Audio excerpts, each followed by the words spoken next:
दोस्तों नमस्कार, मैं अनुष्का शर्मा एक बार फिर आपके बीच में खबर 24 आजाद हिंद आवाज न्यूज के लिए, क्योंकि यहां पर बात करनी इसलिए जरूरी है क्योंकि प्रधानमंत्री मोदी जी की जो अदाएं हैं वो दिल को बड़ा जो है सुकून देती हैं। प्रधानमंत्री मोदी जी कम से कम इतना तो करते हैं कि बोलते रहते हैं भाई कांग्रेस बेवकूफ थी कि इतनी सारी एजेंसियों को अपने काबू में नहीं रख पाई, लेकिन प्रधानमंत्री मोदी को भी है कि सारी एजेंसियों को अपने मतलब जाल में फंसा रखा है और एकदम हिंदुस्तान को अपने बस में कर रखा है। भाई अगर ऐसी बात ना होती तो चीन पर पोल ना खुलती। चीन पर जैसे ही राहुल गांधी का बयान आया, लद्दाख से बयान आया, वैसे ही जो थी बोलने लगा, कोई कुछ बोलने लगा, कोई कुछ बोलने लगा। सोशल मीडिया पर कुछ यूट्यूबर्स ने बोला कि भाई चाइना की शर्तों पर बात हुई, चाइना से इंडिया ने बोला कि भाई बात करो, और इंडिया का दावा है कि चाइना ने हमसे बोला कि बात करो, जैसे कि इंडिया ने उनकी जमीन कब्जे में कर रखी हो। भाई अब अमित शाह नहीं याद आ जाते हैं क्योंकि एक मनोरंजक पॉलिटिकल शाला लगती है मुझे प्रधानमंत्री मोदी के हर स्टेटमेंट, हर चीज। क्या आपको नहीं लगते दोस्तों? क्योंकि जिस तरह से प्रधानमंत्री मोदी जी बाहर घूम रहे होते हैं, पिछली बार 2019 का चंद्रयान याद होगा जब प्रधानमंत्री मोदी मौजूद रहे थे, और उसके बाद चंद्रयान 2019 फेल हो गया था। लोग इनको बोलते हैं कि भाई पनौती है, लेकिन मैं नहीं बोलता ऐसा, कुछ कैलकुलेशन में गड़बड़ हुई होगी तब इसलिए हो गया होगा। लेकिन 615 करोड़ रुपए में यान पहुंच गया, उस पर खुलासा हो गया तो यार दर्द उठने लगा। लेकिन यहां सबसे बड़ी मुश्किल है राहुल गांधी। राहुल गांधी की अगर मुश्किल ना होते तो भाई कुछ ना होता, क्योंकि सब पे तो काबू कर रखा है, लेकिन राहुल गांधी की जुबान जो कैंची की तरह चलती है प्रधानमंत्री मोदी जी की काट देती है, और इतनी बुरी तरह से काट देती है कि मैं आपको बता नहीं सकता कि प्रधानमंत्री मोदी से सवाल पूछ लेते हैं और राहुल गांधी बस आजकल काम ही कुछ नहीं है, बस सीधे निकल जाते हैं, कभी लद्दाख निकल जाते हैं मोटरसाइकिल पर, कभी कहीं कभी कहीं। वैसे इतनी बात तो है कि एक ऐसा युवा नेता है कि जिसके कई रंग देखने को मिल रहे हैं, जो समुद्र में भी कूद जाता है, जो जूडो कराटे भी जानता है, जो बाइक भी चला लेता है यार, और जो पैदल भी चल लेता है। भाई ये सबसे बड़ी टेंशन प्रधानमंत्री मोदी जी को है। आजकल मीडिया आईटी सेल जो है बीजेपी का बड़ा कंफ्यूज हो गया है। लेकिन यहां पर बात क्या होती है कि चीन के बारे में जैसे ही सवाल पूछते हैं राहुल गांधी, वैसे ही सबको मिर्ची लग जाती है। सब जो है बस नेहरू नेहरू नेहरू, नेहरू ने चावल भेजा था, नेहरू ने ये किया था, नेहरू ने वो किया था। भाई यार बस करा, यार बस करा। 10 साल में आपने जो था सबसे ज्यादा व्यापार चीन के साथ बढ़ा लिया, और उसके बाद भी नेहरू जी नेहरू जी नेहरू जी। अबे कब तक गाना गाओगे नेहरू जी का? यहां पर नैरेटिव चलाए जाने लगते हैं। आज तक बिका हुआ चैनल है, जानते ही है ना, जिसके बारे में अखिलेश यादव ने बोला था भाई सच्चा चैनल तो हो नहीं। यहां पर भी एक डिबेट चलाई जाती है शहजाद पूनावाला और कांग्रेस के एक प्रवक्ता के बीच में, है ना, तो वो भी हम यहां दिखाएंगे। लेकिन उससे पहले हम दिखाएंगे राहुल गांधी का बयान, और उसके बाद हम डाल रहे हैं सुप्रिया श्रीनेत का बयान। सुप्रिया श्रीनेत बहुत सीधे सीधे पूछ रहे हैं, हाँ भाई प्रधानमंत्री मोदी फायरब्रांड नेता है सुप्रिया श्रीनेत, तो वो पूछ रही है, हाँ भाई मोदी जी, हाय मोदी जी बता दीजिए आपने मुझे क्या बताया।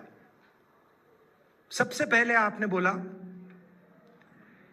कि जो आपका रिप्रेजेंटेशन होना चाहिए, जो आपकी राजनीतिक आवाज होनी चाहिए, जो आपके लोकल गवर्नमेंट्स के लीडर होने चाहिए, वो आवाज आपकी दबाई जा रही है। आप जरूर यूनियन टेरिटरी बने, मगर आपके जो हक हैं, आपके जो अधिकार हैं, वो आपको नहीं मिल रहे हैं। ये आपने पहली बात बोली। दूसरी बात आपने बोली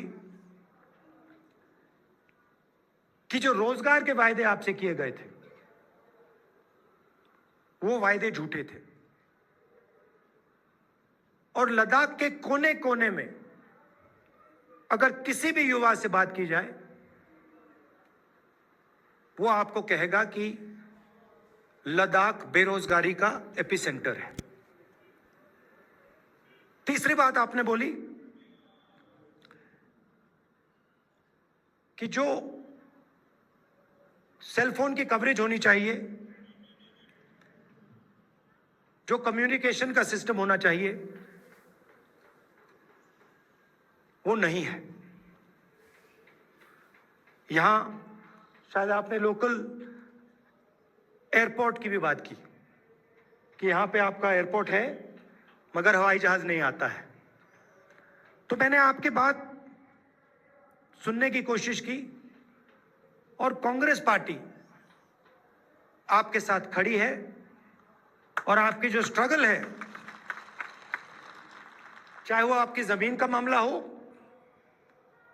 चाहे वो रोजगार का मामला हो, चाहे वो आपका जो कल्चर है, आपकी जो भाषाएं हैं, उसकी रक्षा करने की बात हो, हम आपके साथ एक साथ खड़े हैं।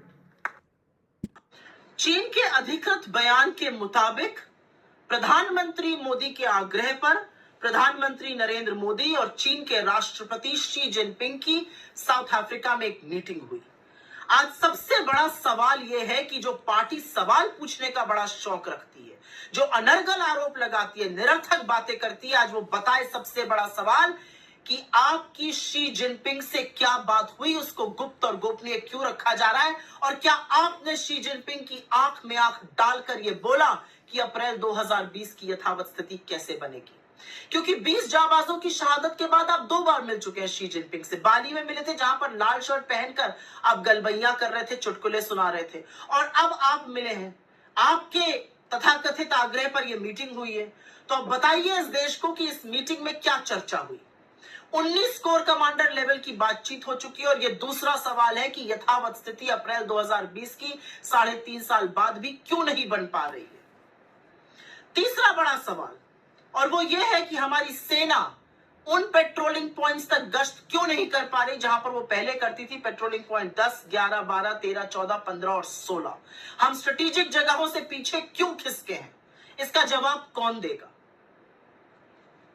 चौथा बड़ा सवाल, 20 जाबाजों की गलवान में शहादत हुई। इस देश के लिए उन्होंने सर्वोच्च बलिदान दिया और उसका क्या बदला लिया आपने चीन को सबसे बड़ा व्यापार का अपना पार्टनर बना दिया और व्यापार घाटा चीन से $100 बिलियन का कर दिया। देश की आंख में धूल झोल की यह कहकर कि आप ऐप बैन कर रहे हैं और चीन पर इंपोर्ट की अपनी निर्भरता को लगातार बढ़ाने का काम किया। यह थी जाबाजों की शहादत का बदला। पांचवी और बड़ी बात, आपके अरुणाचल के सांसद तापिर गांव कहते हैं कि वहां पर चीन ने घर बसा लिए हैं। इमेजरी भी आई है, फोटो भी आई है, गांव बसाने की बात भी हुई है। इसके बारे में आप क्या कहना चाहते हैं। राहुल गांधी जी को लद्दाख दौरे के दौरान वहां के लोगों ने बताया कि जहां पर पहले वो जानवर चराने जा सकते थे या जहां पर पहले सेना गश्त करती थी वहां पर गश्त नहीं हो रही। उन्होंने वही सत्य तो बोला है। इससे आप इतना हैरान परेशान क्यों हो जाते हैं। 18 बार चीन आप जाएंगे, चीन से गलबैया आप करेंगे, महाबलीपुरम पे शहनाई आप सुनेंगे, साबरमती के तट पर झूला आप झूलेंगे और चीन पर सवाल का जवाब हम देंगे। आज इस देश के सामने एक बड़ा सवाल है कि इस देश के प्रधानमंत्री ने चीन के राष्ट्रपति से साउथ अफ्रीका में क्या बात की और अप्रैल 2020 की यथावत स्थिति बनेगी और कब बनेगी, यह सवाल है। सवाल इसलिए जरूरी है क्योंकि आपने बिना पलक झपकाए इस देश को वो झूठ बोला था, कोई घुसा हुआ नहीं है, जिसका खामियाजा ये देश और हमारी सेना उठा रहा है, जिसका भरपूर उपयोग चीन का पीएलए करता है। जब कोर कमांडर लेवल की मीटिंग में वो कहता है कि आपके प्रधानमंत्री भी तो वही कह रहे हैं जो हम कहते हैं, कोई घुसा हुआ नहीं है। 20 जाबाजों की शहादत का बदला मोदी जी व्यापार बढ़ाना या गलबैया करना नहीं हो सकता है। ये आपने देख लिया होगा दोस्तों। इसको देखने के बाद फिर बताइए ना यार, कमी किसकी है, क्या है। क्या प्रधानमंत्री को एक सज्जन व्यक्ति की तरह, एक प्रधानमंत्री मोदी की तरह मतलब बयान नहीं देना चाहिए। भाई राहुल गांधी का तो है कि वो तो आरोप लगाएंगे, भाई इतनी ज़मीन चली गई तो आप भी क्लियर कर दीजिए कि चाइना का न्यूज़पेपर ऐसा क्यों छाप रहा है और आपके लोग ऐसा क्यों बोल रहे हैं। ऐसा कौन सा सच्चा पत्रकार है जो चीन पर आपको खोलने की, आपका पोस्टमार्टम करने की हिम्मत रखता है। अरे यार, किसी में नहीं है प्रधानमंत्री मोदी जी। आप तो भूल जाओ, आप तो चुनाव की तैयारी करो। चीन में 20 सैनिक मर जाएं, 40 मर जाएं, 140 मर जाए, कोई फर्क नहीं पड़ता। उनको सीधे सीधे चुनावों में उनकी डेड बॉडीज के आप जो है पोस्टर लगवाइएगा और बताइएगा ये मेरा दम था जो इतने सैनिक चीन पर शहीद हो गए, ये भगवान राम की, श्री राम का आदेश था जो ये लोग शहीद हो गए। और कांग्रेसियों ने अगर पॉलिसी गलत ना बनाई होती तो इतने सैनिक शहीद नहीं हुए होते।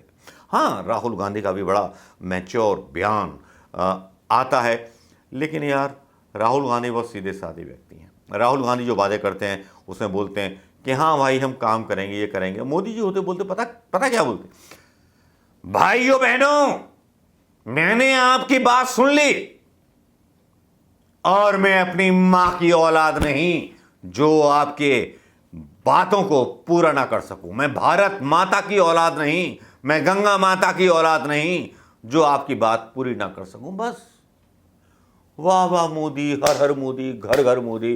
भाई निकल जाती मतलब पूरी की पूरी मतलब मोदी जी की पब्लिसिटी।